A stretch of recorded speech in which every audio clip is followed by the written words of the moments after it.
السلام علیکم کلاس 7 کے بچوں، امید ہے آپ سب خیریت سے ہوں گے۔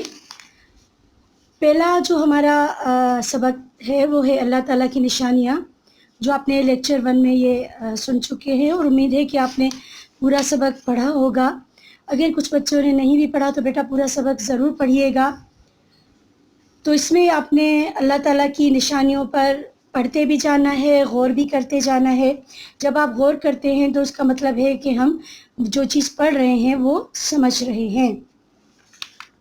اگر یہ والا پیج ہے تو اس میں جو خاص چیز آپ نے سمجھی وہ ہے ان فی خلق السماوات والارض واختلاف اللیل والنہار لآیات لأولی الالباب، بے شک آسمانوں اور زمین کی پیدائش اور رات اور دن کے آنے جانے میں عقل والوں کے لیے نشانیاں ہیں، یعنی جو سمجھدار ہیں، جو سمجھتے ہیں، ان کے لیے اس میں نشانیاں ہیں۔ پھر یہ آپ نے نظام شمسی کے بارے میں ہم نے پچھلے چیپٹر اس میں کلاس میں ہم نے پڑھا تھا۔ نظام شمسی کا مطلب ہے سولر سسٹم۔ تو آج یہ ہماری الحمدللہ دوسری آن لائن کلاس ہے۔ امید ہے کہ آپ ہماری پڑھائی سے فائدہ اٹھا رہے ہوں گے اور توجہ سے تھوڑا سا ٹائم دے کر آپ لوگ خود بھی پورا چیپٹر پڑھیں، اور کچھ ہم آپ کو سمجھا رہے ہیں اس کو توجہ سے آپ سمجھیے۔ تو آج ہم پڑھیں گے کہ دن اور رات کا آنا جانا زمین کی حرکت کی وجہ سے ہے، یعنی جو دن ہوتا ہے، دن کے بعد پھر رات آتی ہے، تو یہ سب زمین کی حرکت کی وجہ سے ہے۔ زمین سورج کے گرد اپنے مدار میں گردش کرنے کے ساتھ ساتھ اپنے مرکز کے گرد بھی گردش کرتی ہے۔ مرکز کے گرد گردش کے دوران میں زمین کا جو حصہ سورج کے سامنے ہوتا ہے وہاں دن ہوتا ہے، زمین کا جو حصہ سورج کے مخالف سمت میں ہوتا ہے وہاں اندھیرا ہوتا ہے، اسے رات کہتے ہیں۔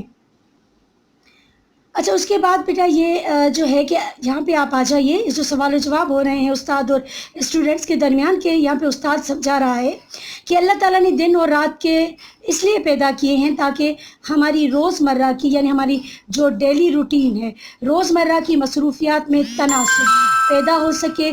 ہمارا جسم مسلسل کام نہیں کر سکتا، اسے آرام کی بھی ضرورت ہوتی ہے۔ اللہ تعالیٰ نے دن اور رات اس لیے بنائے کہ ہم دن کو کام کاج کریں اور رات کو آرام کریں، کیونکہ دن بھر کام کاج سے تھک کر رات کو آرام کرنے سے ہم اگلے دن کے کاموں کے لیے تازہ دم ہو جاتے ہیں۔ تازہ دم کا مطلب ہوتا ہے فریش ہو جاتے ہیں۔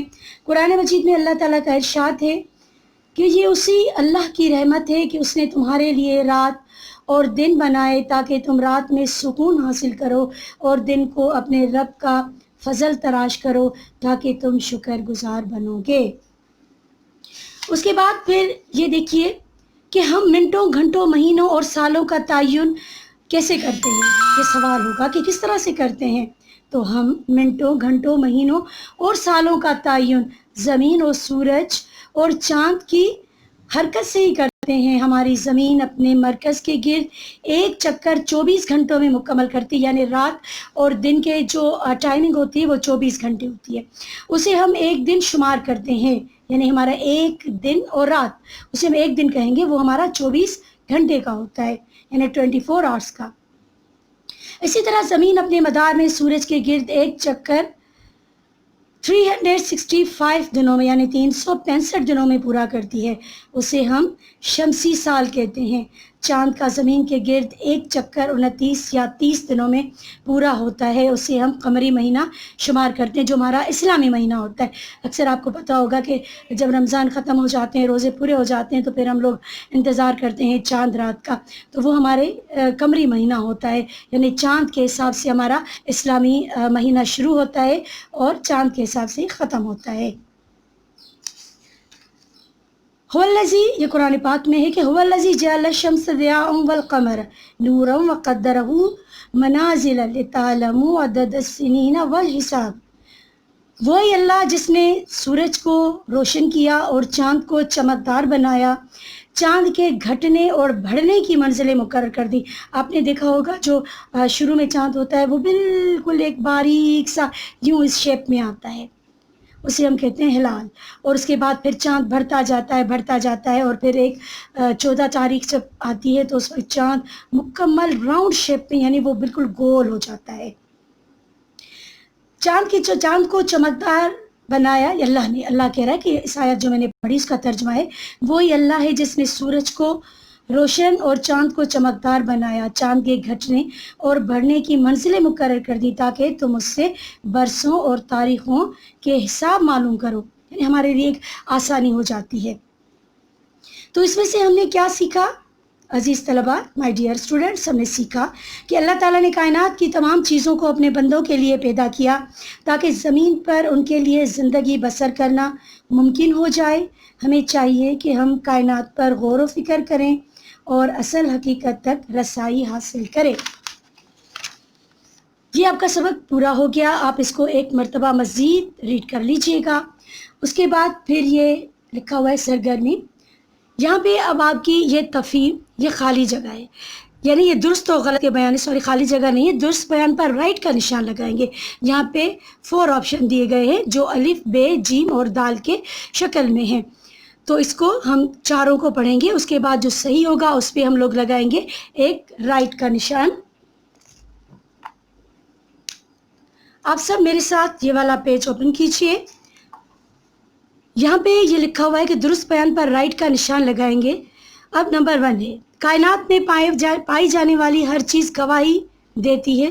کس چیز کی گواہی دیتی ہے؟ ہم یہاں پڑھ رہے ہیں وجود باری تعالیٰ کی, تمام انبیاء کرام کے سچا ہونے کی, قیامت کے برحق ہونے کی, نمبر 2 انسان کی عظمت کی. آپ کیا کہیں گے کہ کائنات میں پائی جانے والی ہر چیز گواہی دیتی ہے؟ جی بالکل ٹھیک, الف اس کا صحیح ہے, وجود باری تعالیٰ کی. آپ اس طرح سے یہ رائٹ کا نشان لگائیں گے. اس کے بعد یہ بے ہے, یعنی نمبر 2 پہ آتے ہیں. پوچھا جا رہا ہے کہ وہ نظام جو سورج اور اس کے گرد گھومنے والے سیاروں پر مشتمل ہے اسے کیا کہا جاتا ہے؟ دور آب کا نظام؟ نہیں نا, دور آب کا نظام تو پانی کا سسٹم ہوتا ہے. دور خوراک کا نظام؟ یہ بھی نہیں. موسم میں تبدیلی کا نظام؟ کیا آپ اسے ٹھیک سمجھتے ہیں؟ یا نمبر دال نظام شمسی یعنی سولر سسٹم؟ نمبر دال بالکل صحیح ہے, یعنی نظام شمسی ہمارا سولر سسٹم. پھر آ جائیے یہاں پہ نمبر 3 پہ. پوچھا جا رہا ہے کہ اللہ تعالیٰ نے ہر سیارے کی گردش کے لیے جو راستہ مقرر کیا ہے اسے کیا کہتے ہیں؟ یا سیارے جو چلتے رہتے ہیں یا یوں گردش کرتے اسے کیا کہتے ہیں؟ وہ جو راستے سے سفر کرتے ہیں اس کو کیا کہا جاتا ہے؟ الف مدار, بے پگڈنڈی, جیم راہداری, دال پل. آپ کیا سمجھتے ہیں؟ پل تو پانی کے لیے دریا پہ استعمال ہوتی ہے نا, اس کے اوپر لگائی جاتی ہے. راہداری تو ہمارے گھروں میں جو راستے ہوتے ہیں, برآمدے ہوتے ہیں, گیلریاں ہوتی ہیں, اسے کہا جاتا ہے. پگڈنڈی وہ ہوتی ہے جو زمین پہ ہم لوگ گھومتے ہیں, اوپر سے کبھی نیچے کی طرف آ رہے ہوتے راستوں میں, اس پہ کہتے ہیں پگڈنڈی. تو مدار, اسے کہیں گے مدار. تو یہ الف اس کا صحیح ہے کہ اللہ تعالیٰ نے ہر سیارے کی گردش کے لیے جو راستہ مقرر کیا ہے اسے مدار کہتے ہیں. اس کے بعد پھر پوچھا جا رہا ہے کہ دن اور رات کے آنے جانے کا سبب کیا ہے؟ یعنی جو دن اور رات آتے جاتے ہیں, آپ نے اس کو سبق کو پڑھا ہے, ابھی میں نے پڑھایا بھی ہے, تو اب آپ اس کا جواب دیجیے گا کہ سورج کی حرکت, نمبر بے زمین کی حرکت, چاند کی حرکت, نمبر دال تمام سیاروں کی حرکت. یعنی دن اور رات کے آنے جانے کا سبب کیا ہے؟ زمین کی حرکت. یعنی یہ آپ کا نمبر بے صحیح ہے. درست کا مطلب ہوتا ہے صحیح ہے کہ زمین کی حرکت, دن اور رات کے آنے جانے کا سبب ہے زمین کی حرکت. اس کے بعد اللہ تعالیٰ نے رات بنائی. پوچھا جا رہا ہے نا, اللہ تعالیٰ نے رات بنائی کس کے لیے؟ محنت کے لیے, کھیل کود کے لیے, کام کاج کے لیے یا آرام کے لیے؟ بالکل آسان سا جواب ہے کہ اللہ تعالیٰ نے رات بنائی آرام کے لیے. اب یہ تمام جو درست اور بیانات پہ ہم نے نشانات یہ ابھی میں نے لگوائے ہیں, اس میں بالکل لکھے ہوئے ہیں ایز اٹ از. یہ آپ کو کاپی میں لکھنے ہیں, یہ کاپی میں لکھیے گا. اس کے بعد آپ اسے یاد بھی کیجیے گا, پوری توجہ سے نیٹ اینڈ کلین کام کیجیے گا, کیونکہ آپ کا کام انشاءاللہ چیک کیا جائے گا. امید ہے کہ آج کا سبق جو ہے وہ آپ نے یہ پڑھیں گے بھی, اور اس کے بعد آپ کو سمجھ میں بھی آ گیا ہوگا, آپ یہ کام بھی کیجیے گا. اگلی کلاس تک مجھے اجازت دیجیے گا. اللہ حافظ.